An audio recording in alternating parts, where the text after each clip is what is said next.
Hello friends, good morning. Welcome back to my new blog. बहुत छोटू सा है। किसी ने कमेंट करा था कि मैंने इतने सारे बैच लिए हैं, ऊपर से इतने सारे बुक लिए हैं, मुझे समझ में नहीं आता कैसे लोग पढ़ लेते हैं। फिलहाल एक बैच ले लो या फिर नहीं भी लो, बुक है उतना बहुत है। मैं ज़्यादा बैच के चक्कर में नहीं पढ़ती हूँ। एक बैच मैंने ले लिया है, बस मैं नोट्स बना रही हूँ, शॉर्ट्स से शॉर्ट्स करती जा रही हूँ।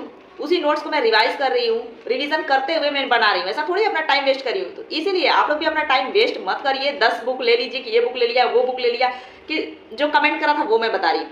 जैसे एक ने कमेंट करा, मैंने एक बैच लिया है जो एकदम फुल थियरी के साथ है, वो बैच लिया है, और एक क्रैश कोर्स का बैच लिया है, और एक मॉक का बैच लिया है। ठीक है, 3 बैच समझ सकते हैं। यहाँ एक बैच लोगों से कंप्लीट नहीं होता, फुल रिवीजन फुल तैयारी एकदम बढ़िया से नहीं हो पाता। यहाँ लोग 3 ले लिए, ऊपर से ये बुक ले लो, वो बुक ले लो, बहुत अच्छा है, हेल्पफुल है। मुझे समझ में नहीं आता, जब मॉक का भी ले लिया है या फिर बैच भी 3 ले लिया है, तो क्या मतलब है बुक पे भटकने का? या फिर आप खुद बुक से ही पढ़ लो ना, खुद ही डिसाइड कर लो किस चीज़ से पढ़ना है। इधर तो मैं कोचिंग को एकदम प्रेफरेंस नहीं देती हूँ। ठीक है, मैं बुक से पढ़ना बहुत बेटर समझती हूँ। और रही बात कोचिंग का, कोचिंग मैंने लास्ट मोमेंट पे एकदम लिया, जब भी मेरे को पता चला, मुझे लगा कि हाँ LT ग्रेड का भी आ रहा है, नोट्स अच्छे से मेरे बन जाएंगे, और ताकि मैं बढ़िया से कर पाऊँ। बुक से पढ़ रहे हैं तो पहले से पढ़ते रहते हैं तो अच्छे से नोट्स प्रिपेयर कर लेते। बाकी बुक से मैंने सारा पढ़ रखा है। ठीक है, नोट्स अभी मैं जो कोचिंग ली उससे मैं नोट्स तो चलो ठीक है मिला, बाकी उससे मैंने वीडियो वगैरह भी देख लिया, लेकिन अब मैं उस नोट्स को पढ़ रही हूँ, उसी को फिर रिवीजन करके शॉर्ट्स बना रही हूँ। ऐसा थोड़ी है कि मैं दूसरा बुक पढ़ रही हूँ या फिर दूसरे कोचिंग के चक्कर में पढ़ी हूँ। तो समझ में नहीं आता है, लोग 4 एक तो ले लेते हैं, ऊपर से बुक भी ले लेते हैं, ऊपर से मुझे ही समझाने आ रहे हैं कि ये बुक ले लो, वो बुक। तो मैं भागती नहीं, सारी बुक के पीछे भागने का क्या मतलब है? एक बुक ले लो 10 बार पढ़ो, बस यही है। मैंने अपना सेक्शन वाइज सारे बुक आप लोग के साथ वीडियो भी शेयर कर रखी हूँ, कौन कौन सा बुक मैं ली हूँ। वही बुक मतलब इनफ है, उतना जरूरी नहीं है। कोचिंग वाले भी वही पढ़ाते हैं, उसी बुक से पढ़ाते हैं। तो आप कोई एक ही डिसाइड कर लो ना, बुक लेना है या फिर कोचिंग लेना है। तो मैं तो अपने लास्ट मोमेंट पे LT ग्रेड के लिए ली, ताकि वो आ रहा है तो मेरा सब कुछ क्लियर हो जाए, नोट्स तैयार हो जाए। नहीं तो फिलहाल मैं नोट्स बनाने की एकदम नहीं सोची थी। मैं तो बुक में ही हाईलाइट करके ऑलरेडी पहले से पढ़ी हुई हूँ, उससे ही मैं अपना हेल्प लेती हूँ। ऐसा थोड़ी है कि मैं फुल कोचिंग पे ही डिपेंड हो जाऊँ। मतलब विश्वास करिए, कहीं भी आप कोई भी बुक पर पढ़ रही है उस पर विश्वास करिए कि हाँ यही है। होता है थोड़ा इंग्लिश हिंदी का डिफरेंस, मतलब थोड़ा कंफ्यूजन, या फिर कह लीजिए कि प्रॉब्लम हो जा रहा है, इसलिए मैं बुक का सहायता लेती हूँ। बुक मेरा हिंदी है और ऑलरेडी कोचिंग पूरा जो है इंग्लिश है, तो थोड़ा बुक का हेल्प मुझे लेना पड़ता है। नहीं तो ऐसे मैं एक ही जगह पढ़ती, तो 10 जगह भटकने की जरूरत नहीं है। आपने 4 कोचिंग ले लिया, ऊपर से इतने सारे बुक ले लिए, मुझे तो नहीं समझ में आता कि कैसे आपका रिवीजन होगा। कोचिंग का सारा नोट्स जो हो गया वो हो गया, बुक हो गया, मॉक अलग से ले लिया, मतलब हो जाएगा क्या सारा? मेरे पास तो इतना टाइम नहीं बचता है, ऊपर से आप बुक सजेस्ट, ऐसा हो नहीं सकता है। बाकी आप लोग की मर्जी। मैं तो बुक से समझना ज़्यादा बेटर समझती हूँ, बुक से पढ़ना।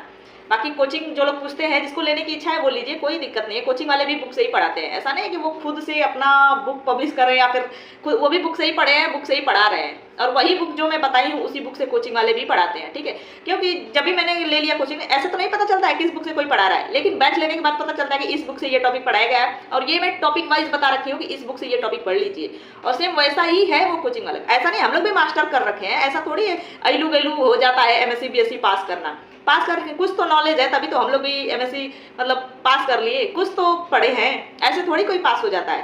तो अपने आप पे भरोसा रखिए, अपने बुक पे भरोसा रखिए, और टाइम वेस्ट मत करिए 10 बुक लेने। मैं तो अपना प्रीवियस ईयर के लिए बस 2 ही बुक ली हूँ, उसी में मैं परेशान हूँ, उसी को मुझे पढ़ना है, अपना नोट्स रिवीजन करना है। और नोट्स जो मैं रिवीजन कर रही हूँ उसको, ये थोड़ी कि मैं उसमें टाइम वेस्ट कर रही हूँ, उसको रिवीजन करते हुए शॉर्ट बना रही हूँ ना। कितनी बार ने मतलब आप लोग सोचे होंगे या पढ़े होंगे, कैसे पढ़े मुझे नहीं पता, जो चीज़ याद करना है उसको लिख के याद करना है। मतलब ये हर एक टीचर बताते हैं, या फिर अप्लाई करे होंगे या नहीं करे होंगे मुझे तो नहीं पता, लेकिन टेबल वगैरह होते हैं जो भी लिख के याद करने में जल्दी याद होता है। जो मैं वही करती हूँ, वही कर भी रही हूँ। जो मैं नोट्स बना रही हूँ शॉर्ट्स, वो मैं लिख के ही याद कर रही हूँ ना। ऐसा थोड़ी है कि मैं बस ऐसे ही अपना टाइम वेस्ट कर रही हूँ, वो बस देख के उतार थोड़ी रही हूँ, उसमें समझ रही हूँ, रिवीजन कर रही हूँ, नोट्स शॉर्ट कर रही हूँ। तो वो लोग, आप लोग की गलतफहमी मत रहिए, और आप लोग अपनी पढ़ाई अपने तरीके से करिए। सब लोग अपने तरीके से कर रहे हैं, बस जो मैं कर रही हूँ आप लोग के साथ शेयर कर दे रही हूँ। बाकी तो पढ़ाई के लिए बस वही जो टाइम है, अभी टाइम नहीं है अदर काम करने के लिए, क्योंकि अगर एग्ज़ाम निकल गया तो अब पता नहीं कब आएगा, मुझे भी नहीं पता, और क्या होगा, कुछ होगा या नहीं होगा। मेहनत कोशिश सब कुछ किया जाए, पछताने से अच्छा है पहले एक बार मेहनत कर ले, विश्वास अपने ऊपर विश्वास बनाए, बुक के ऊपर जो बुक पढ़ रहे हैं उस बुक के ऊपर विश्वास बनाए।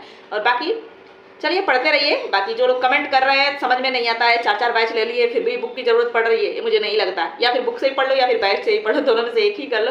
मैं तो अपना एक ले ली हूँ, उसी में मैं परेशान हो गई थी, तो फिर मैंने प्रिंट आउट निकलवा के फिर अपना रिवीजन करा। रिवीजन करने के बाद फिर मैं उसको शॉर्ट्स बना रही हूँ रिवीजन करते हुए। ऐसा थोड़ी उस पर से इस पे लेके छाप रही हूँ, ऐसा कुछ नहीं होता है। बस हमें जहाँ से सही लगे वहाँ से करना है। उतना भी टफ एग्जाम नहीं आता है। आप पूर्वालोकन का क्वेश्चन देखिए और युद्ध का क्वेश्चन देखिए, जमीन आसमान का फर्क मिलेगा। जो टीजीटी पीजीटी का क्वेश्चन आएगा ना, वो पूर्वालोकन में दिया है, वल्ली वो टीजीटी पीजीटी का क्वेश्चन दिया हुआ है, वो उतना टफ नहीं लगता है जितना यूथ में दिया हुआ क्वेश्चन, यूपीपीसीएस के जितने सारे हैं, जीआईसी वगैरह एटी ग्रेड सारे दिए हुए हैं ना, वो टफ लगता है मुझे। और यूपीपीसीएस का ज़्यादा टफ आता है टीजीटी पीजीटी का। तो इतना भी अपर एग्जाम मतलब हाई लेवल का नहीं है। फिलहाल पढ़ाई तो मन से ही करना है, बाकी किसकी किस्मत में क्या है कोई नहीं जानता है, पहले से बहुत कॉन्फिडेंस नहीं होते हैं, लेकिन मेहनत करेंगे तो जरूर सफलता मिलेगी। बस इतना विश्वास बनाना है अपने ऊपर, अपनी पढ़ाई के ऊपर, अपने बुक के ऊपर, और बाकी कोई कुछ भी कहे कोई मैटर नहीं करता। बाकी मैं पढ़ाई ही कर रही हूँ, सोची थोड़ा सा शूट करती हूँ। कमेंट मैंने आज देखा, क्योंकि ज़्यादा कमेंट भी नहीं देखती, बस वीडियो डाल देती हूँ। अभी मैं कुछ भी नहीं देखती, बहुत टाइम कम है, पढ़ाई करना है ना, मन से करना है। तो चलिए मिलेंगे नेक्स्ट ब्लॉग में, तब तक बाय, थैंक्स फॉर वॉचिंग। बाकी कमेंट करते रहेगा, सजेशन देते रहेगा। जो लोग इधर उधर भटक रहे हैं ना, मत भटको प्लीज, मत भटको, क्योंकि टाइम एकदम खत्म हो गया है, ना कि बराबर। अप्रैल है, कितना दिन है, मार्च चला गया, अप्रैल आने आएगा, कैसे जाएगा कुछ भी पता नहीं है, नहीं चलेगा पता।